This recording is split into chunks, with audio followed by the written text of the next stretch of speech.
Hello and welcome to Palace Weekly. I am your host, Mark Francis. Here we do a little roundup of the biggest royal stories of the past 7 days. If you'd like to dive in and get a little more on each of these stories, please check out our daily show, Palace Intrigue, for the extended versions. This week brought fresh revelations about Andrew Mountbatten Windsor's future, Prince William's environmental diplomacy in Rio, and the ongoing Sussex attempts to remain relevant. Let's dive in. Royal commentators say the tension between Prince William and Andrew has deep roots, and at the centre of it all is Andrew's jealousy of the Princess of Wales. Speaking to Fox News Digital, royal commentator Hilary Fordage said, "The feud between Prince William and Prince Andrew started primarily due to Andrew's jealousy and resulting disparaging remarks regarding Kate Middleton. Prince William was infuriated. Being fiercely protective, he instituted a zero-tolerance policy toward any wayward behaviour or scandals involving Prince Andrew." Biographer Andrew Lowney, whose recent book examines the Duke's turbulent life, alleges that Andrew was rude to Catherine early in her royal life, a slight William has not forgotten. Lowney said, "My source said Andrew was rude to Kate, and I think he was probably rude because he's a real snob. He may have felt that Kate wasn't aristocratic enough to marry William." Royal insider Deep Crown tells us, "William was very much his own man, fiercely so in fact, but one would be remarkably naive to discount Catherine's influence in shaping the strategic direction of their household, particularly regarding matters of reputation and family protection." Fordage added that Andrew's bitterness grew as Catherine's popularity soared. All the more daunting for Andrew was his displacement as his mother's golden boy. His resentment grew with his plummeting popularity and was then further exacerbated by Kate's prominence and poise. Lost in the shuffle on the Andrew Gate was news that the Prince and Princess of Wales won their legal case against Paris Match magazine, which published photographs of their private family ski holiday in April. Kensington Palace confirmed the magazine breached privacy and image rights. A palace spokesperson called the pictures grossly intrusive, adding, "The Prince and Princess of Wales are committed to protecting their private family time and ensuring that their children can grow up without any undue scrutiny and interference." For the BBC, Sean Coughlin explored questions about whether Andrew might get money back from the Crown Estate when he leaves Royal Lodge. When Andrew took on the 75-year lease in 2003, he paid more than £8 million up front. Under the terms of the agreement, if he were to leave within the first 25 years, a period that runs until 2028, he would be entitled to reclaim a portion of that advance payment. The repayment has been structured to taper each year, with the current value calculated at around £186,000 for each remaining year up to 2028. The Public Accounts Committee previously suggested Andrew could receive more than £500,000, with a projected figure of roughly £560,000 if he vacates next year. However, sources indicate that some of his compensation may need to be directed towards repair costs at Royal Lodge. The Telegraph reports the property has fallen into serious disrepair, requiring a lot of work, including structural repairs to the flat roof, as well as crumbling walls and peeling exterior paint. If the cost of essential repairs exceeds the value of the payout, he could actually end up out of pocket, one source said. Andrew may also receive little from his Royal Navy pension and potential state pension eligibility. Andrew will become eligible to claim the state pension next year, an annual sum of roughly £9,000, when he turns 66 in February. Tom Selby, Director of Public Policy at A.J. Bell, explained that Andrew's 22 years of service in the Royal Navy make him eligible for approximately £9,000 annually. In addition, Andrew receives a Royal Navy pension estimated at £20,000 a year. Meanwhile, workers have been seen coming and going from Frogmore Cottage day and night in recent weeks. According to The Sun, teams have been inside the Windsor home for several weeks with lights burning late into the night, fueling speculation about who might be moving in or whether it's simply being prepared for another purpose entirely. Andrew may soon be living in quiet exile on the shores of the Persian Gulf. The disgraced royal has been offered use of a lavish waterfront villa within Abu Dhabi's Sea Palace compound, the heavily guarded residence of the UAE's ruling family. The property was made available by UAE President Sheikh Mohammed bin Zayed Al Nahyan, a longtime acquaintance from their school days at Gordonstown. Following Queen Elizabeth's death, the Sheikh reportedly ordered a full refurbishment of one of the private villas. The 6-bedroom residence includes a home cinema, indoor plunge pool, a gym, as well as a large kitchen staffed by cordon bleu chefs with gold detailing on the lamps, taps, and even the light switches. When the Sea Palace compound was placed at Andrew's disposal in 2010, Buckingham Palace stressed it was not a gift, but the offer of renewed use now gives the former prince a way to retreat from the glare of public life. For Bloomberg, Max Hastings writes that exiling Andrew isn't enough to fix the royals, noting this squalid story should properly be viewed in a wider context of the royal family's historic sense of entitlement. This has caused even its junior members for centuries to pursue ill-judged friendships with rich and often disreputable people. If Andrew remains in Britain, his upcoming life at Sandringham is being described in one word: bleak. A former courtier summed it up. It's going to be a lonely life for him. It's a working farm, so there are always people around, but they are staff, and he's not someone who has a track record of being friendly with servants. I wouldn't want to live there the whole time. It's remote. There is the wind whipping up from the wash. It's cold, and he will be pretty much stuck there. Having lived for decades in the 30-room royal lodge with full-time staff, Andrew is now expected to move into what is being described as a modest cottage. At 65, he may have to learn some unfamiliar domestic skills. Former aides say he has never cooked a meal, washed clothes, or even gone shopping for groceries. The Telegraph notes that, unlike William, who once lived a relatively normal student life, Andrew has been fully institutionalized since birth. Even during his years in the Royal Navy, he had cooks and subordinates to manage his daily needs. The King's Norfolk estate may bustle during Christmas, but for most of the year it's a quiet, windswept expanse.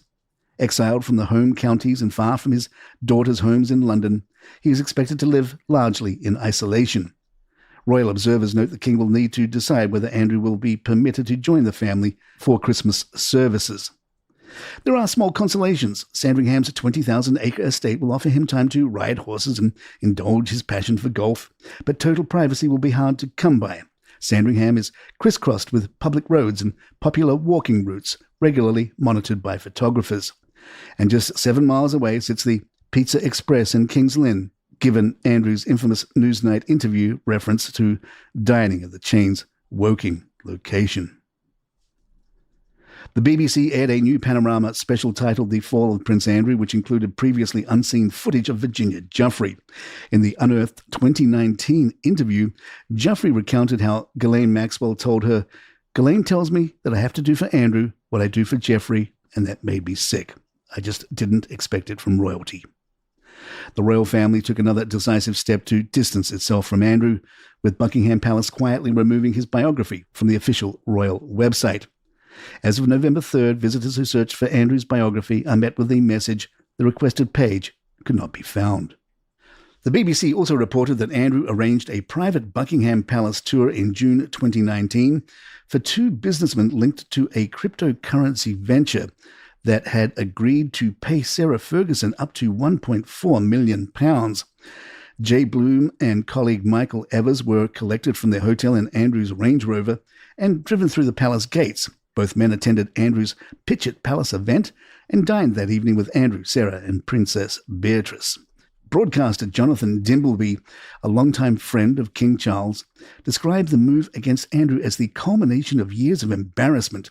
Speaking on BBC Breakfast, Dimbleby said the King had reached the point where one of the proper things to do now is to have made it clear that the Prince, his brother, is beyond the pale. He described Andrew as arrogant, boorish, entitled, an embarrassment for a long time. Andrew's reputation for controversy appears to have begun long before Epstein. According to Lowney's book, Andrew's 1984 trip to California was so disastrous it earned him the title of Twit of the Year. At just 24, Andrew embarked on a 4-day solo visit promoting Britain ahead of the LA Games. During a department store appearance, he reportedly quipped that he hadn't worn that particular make since I was 13, before walking out seconds later. Then came the paint gun debacle. During a stop in the Watts neighborhood, Andrew picked up a spray gun meant for a local refurbishment project and promptly turned it on his own press pack, dousing reporters and cameras with white paint.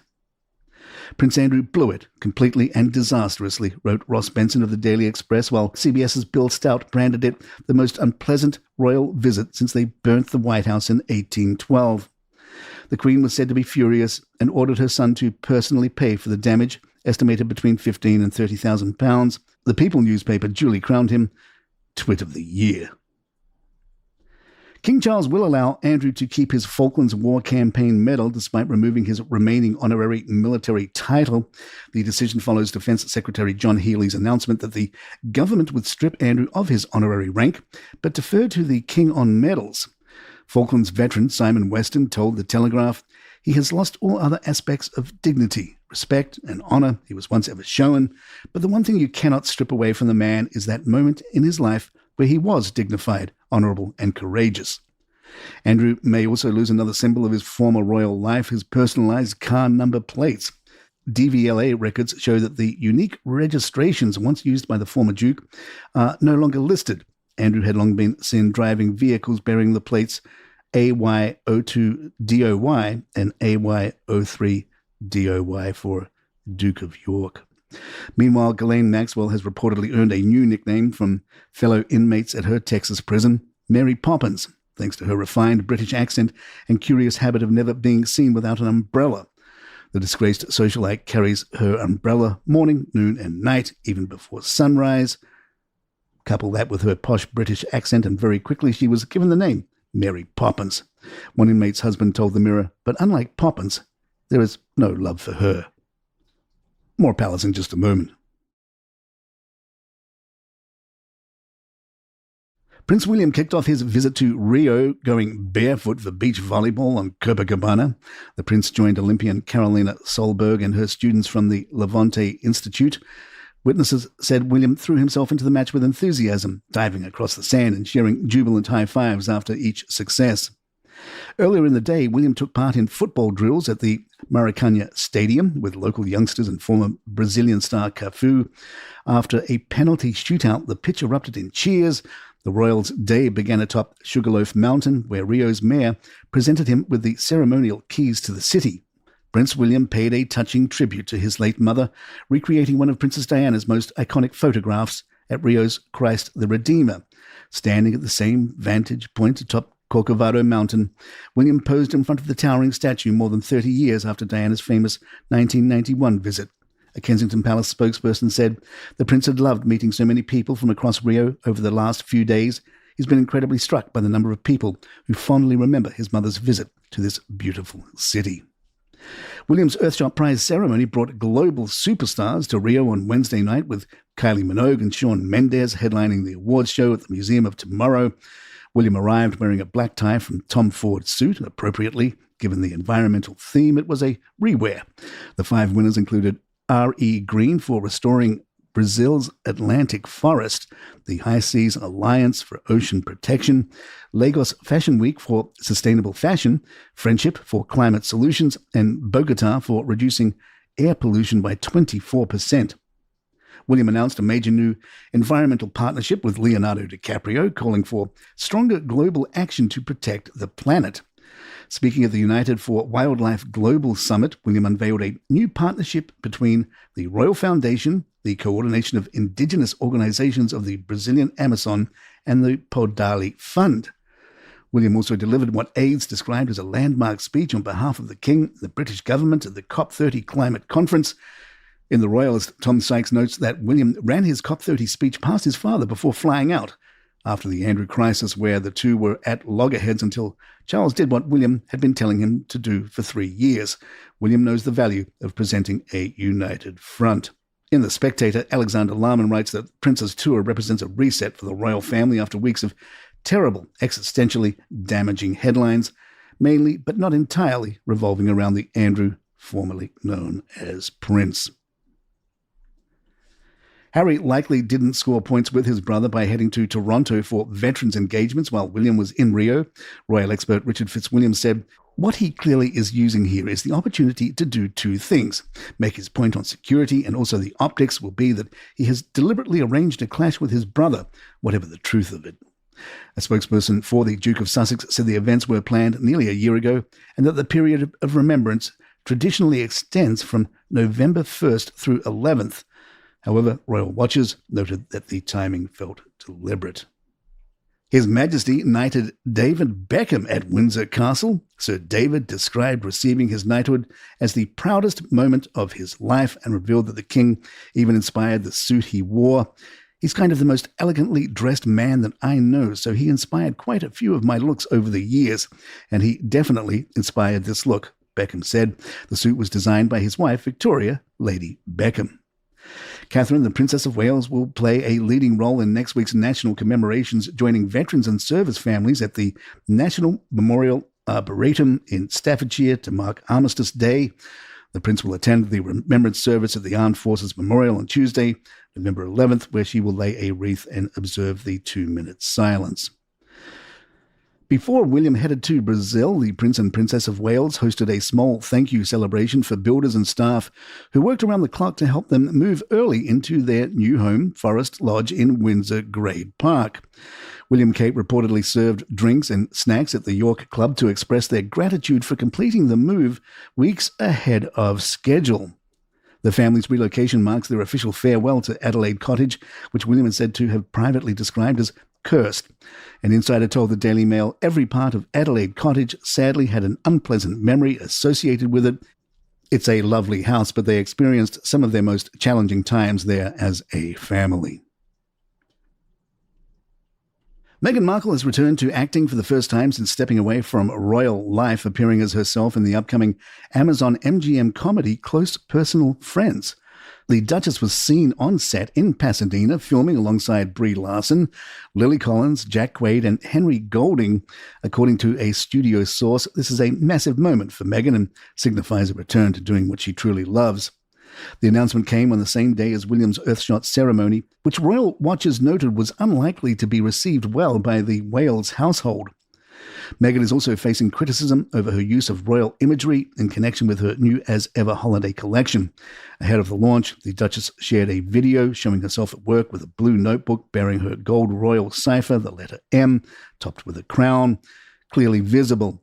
Online reaction was swift, with some accusing Meghan of cashing in on her royal past. The signature candle number 519 is said to evoke the freshness of a day in the English countryside. As one online observer put it, without the crown, it's just a candle. Prince Harry's latest podcast appearance on Hassan Minhaj Doesn't Know has sparked fresh controversy. According to columnist Rob Shooter, Harry's team didn't vet Minhaj before agreeing to the appearance. One former network booker told Shooter, "It looks like Harry is endorsing someone known for exaggeration.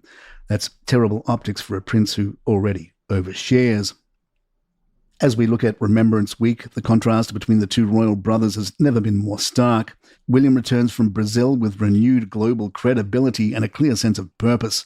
Harry remains in California, making podcast appearances and attending charity dinners while Meghan relaunches her acting career. Andrew faces an uncertain future, whether in Abu Dhabi's gilded exile or Sandringham's windswept isolation.